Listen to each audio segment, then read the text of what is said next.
ಯುವ ಕಾಂಗ್ರೆಸ್ ಕಾರ್ಯಕರ್ತರು ಎಐ ಸಮ್ಮಿಟಲ್ಲಿ ವಿರೋಧವನ್ನು ಮಾಡಿದ್ರು. ಟಿ ಶರ್ಟ್ನ ತೆಗೆದು ಈ ಪ್ರಜಾಪ್ರಭುತ್ವದಲ್ಲಿ ಮತ್ತು ಈ ಡೆಮೋಕ್ರಸಿಯಲ್ಲಿ ಈ ಸಂವಿಧಾನದಲ್ಲಿ ಎಲ್ಲರಿಗೂ ಹಕ್ಕಿದೆ ವಿರೋಧ ಮಾಡೋಂಥದ್ದು. ಇದು ಇಡೀ ವಿಶ್ವದಲ್ಲೇ ಎಲ್ಲ ದೇಶಗಳಲ್ಲೂ ಸಹ ಆಗ್ತಾ ಬಂದಿದೆ, ಇದೇನು ಹೊಸ್ತೇನಲ್ಲ. ಆದರೆ ಈ ದೇಶದಲ್ಲಿ ಎರಡು ಕಾನೂನು ಇದೆ. ಆಡಳಿತ ಪಕ್ಷ ಬಿ ಜೆ ಪಿಗೆ ಒಂದು ಕಾನೂನು, ಅಪೋಸಿಷನ್ ಪಾರ್ಟಿಗಳಿಗೆಲ್ಲರಿಗೂ ಒಂದು ಕಾನೂನು. ಯಾಕೆಂದರೆ ಇದೇ ಇವ್ರ ಯೂತ್ ವಿಂಗ್ ಅಧ್ಯಕ್ಷ Tejasvi Surya ಫ್ಲೈಟ್ದು emergency door exit ಮಾಡ್ತಾನೆ, ಆವಾಗ ಅವನ ಮೇಲೆ ಯಾವುದೇ ಮೊಕದ್ದಮೆ ಇಲ್ಲ. ಅಮೇರಿಕಾಗೆ ಹೋಗಿ ಅಪಾಯಿಂಟ್ಮೆಂಟ್ ಇಲ್ಲದೆ ಟ್ರಂಪ್ ಮನೆಗೆ ಹೋಗಿ ಇಡೀ ದೇಶದ ಮಾನ ಮರ್ಯಾದೆ ತಗೊಂಬರ್ತಾರೆ. ಅದಕ್ಕೆ ಯಾವುದೇ ರೀತಿಯಾದಂಥ ಇದಿಲ್ಲ. ಇವರು ಈ ಒಂದು ಏನು ಟ್ರೇಡ್ ಬಿಲ್ ಆಗಿದೆ ಅದನ್ನು ಮುಚ್ಚಲಿಕ್ಕೆ ಹರ್ದೀಪ್ ಪುರಿ ಅವರ ಹೆಸರು ಎಪ್ಸ್ಟೀನ್ ಫೈಲಲ್ಲಿ ಬಂದಿರೋದು, ಇದೆಲ್ಲದನ್ನು ಮುಚ್ಚೋದಕ್ಕೆ ಯುವ ಕಾಂಗ್ರೆಸ್ ಕಾರ್ಯಕರ್ತರು ಹೋಗಿ ಅಲ್ಲಿ ತಮ್ಮ ಏನು ಒಂದು ವಿರೋಧವನ್ನು ವ್ಯಕ್ತಪಡಿಸ್ಬೇಕಾಗಿತ್ತು ಆ ವಿಚಾರವಾಗಿ ವ್ಯಕ್ತಪಡಿಸಿದರೆ ಇದರಲ್ಲಿ ನೀವು ಅದನ್ನೇ ಒಂದು ದೇಶ ವಿರೋಧಿ ಚಟುವಟಿಕೆಗಳ ಅಂತ ನೀವು ದೇಶ ವಿರೋಧಿ ಮಾಡಿಬಿಟ್ರೆ ನರೇಂದ್ರ ಮೋದಿ ಭಾರತ ದೇಶ ಅಲ್ಲ. ನೀವು ನರೇಂದ್ರ ಮೋದಿ ಅವ್ರಿಗೆ ಹೇಳಿದ್ರೆ ದೇಶಕ್ಕೆ ನೀವು ಹೋಲಿಸೋದಾದರೆ ನಿಜವಾಗ್ಲೂ ಎಲ್ಲೋ ಒಂದು ಕಡೆ ಇದು ಯಾವ ರೀತಿ ಆಗ್ತದೆ ಅಂದರೆ ಅವ್ರನ್ನ ಎತ್ಕೊಂಡೋಗಿ 4 ದಿನ ರಿಮೈಂಡಿಗೆ ಕೊಟ್ಟಾದಮೇಲೆ ಮತ್ತೆ 4 ದಿನ ರಿಮೈಂಡಿಗೆ ಕೊಡೋಂಥದ್ದು ಏನಿದೆ? ಅವ್ರು ಏನು ಹೇಳಿಕೆ ಕೊಟ್ಟಿದ್ದಾರೆ ಪೊಲೀಸವರು ಅಂದರೆ, ನಾವು ಟಿ ಶರ್ಟ್ ಯಾರು ಪ್ರಿಂಟ್ ಮಾಡಿದ್ರು ಅವ್ರು ಹುಡುಕ್ತಾ ಇದ್ದೀವಿ ಅಂತ ಹೇಳ್ತಾರೆ.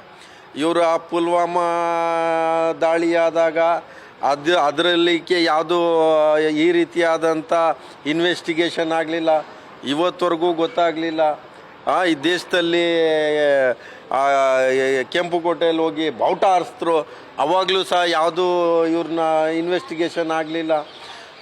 ಪ್ರತಿಯೊಂದರಲ್ಲೂ ಎಲ್ಲ ಒಂದು ಕಡೆ ಇದರಲ್ಲಿ ಕ್ಲಿಯರಾಗಿ ಗೊತ್ತಾಗ್ತದೆ.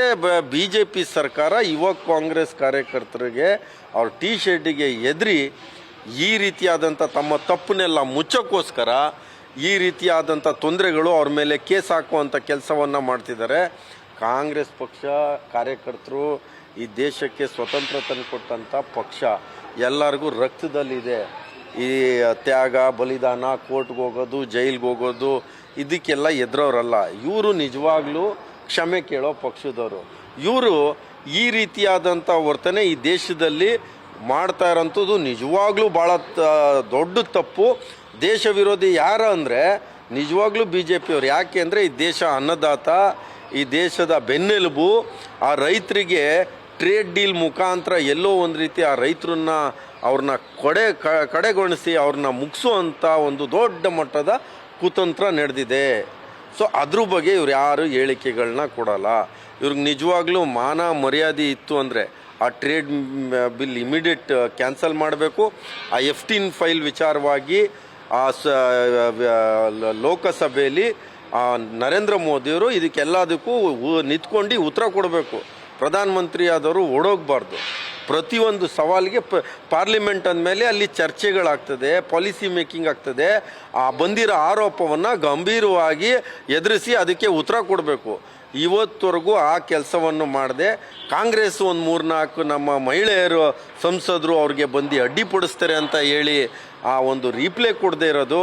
ಆ ರಾಹುಲ್ ಗಾಂಧಿ ಅವ್ರಿಗೆ ಸ್ಪೀಚ್ ಆದಮೇಲೆ ಒಬ್ಬ ಲೋಕಸಭಾ ವಿರೋಧ ಪಕ್ಷದ ನಾಯಕರು ಮತ್ತು ಶಾಡೋ ಪಿ ಎಮ್ ಅಂತ ಹೇಳ್ತಾರೆ, ಅವ್ರಿಗೆ ಮಾತಾಡಲಿಕ್ಕೆ ಅವಕಾಶ ಕೊಡದಿರೋದು. ಇದರಲ್ಲೆಲ್ಲ ಒಂದು ರೀತಿ ಬಿ ಜೆ ಪಿ ಅವ್ರಿಗೆ ಗೊತ್ತಾಗಿದೆ, ಮನೆಗೆ ಹೋಗುವಂಥ ದಿನಗಳು ಸನಿಯ ಇದೆ. ಈ ದೇಶದ ಜನ ಅವ್ರನ್ನ ವಿರೋಧ ಮಾಡ್ತಾರೆ. ಯಾವುದೇ ಬಂತು ಅಂದರೆ ಈಗ ಇಂದಿರಾ ಗಾಂಧಿ, ರಾಜೀವ್ ಗಾಂಧಿ ಹೆಸರಲ್ಲಿ ಇವರು ಏನು ಹೇಳಿಕೆಗಳು ಕೊಡ್ತಾವ್ರೆ, ಇವ್ರ ತಪ್ಪನ್ನು ಮುಚ್ಕೊಳ್ಳೋದಕ್ಕೆ ಪಿಯೂಷ್ ಗೋಯಲ್ ಹೇಳ್ತಿದ್ದಾನೆ ಈ ಮಾತನ್ನು. ದೇಶಕ್ಕೋಸ್ಕರ ಇಬ್ಬರು ಪ್ರಧಾನಮಂತ್ರಿಗಳು ತಮ್ಮ ಜೀವವನ್ನೇ ತ್ಯಾಗ ಮಾಡಿದ್ದಾರೆ ಏಕತೆಗೋಸ್ಕರ.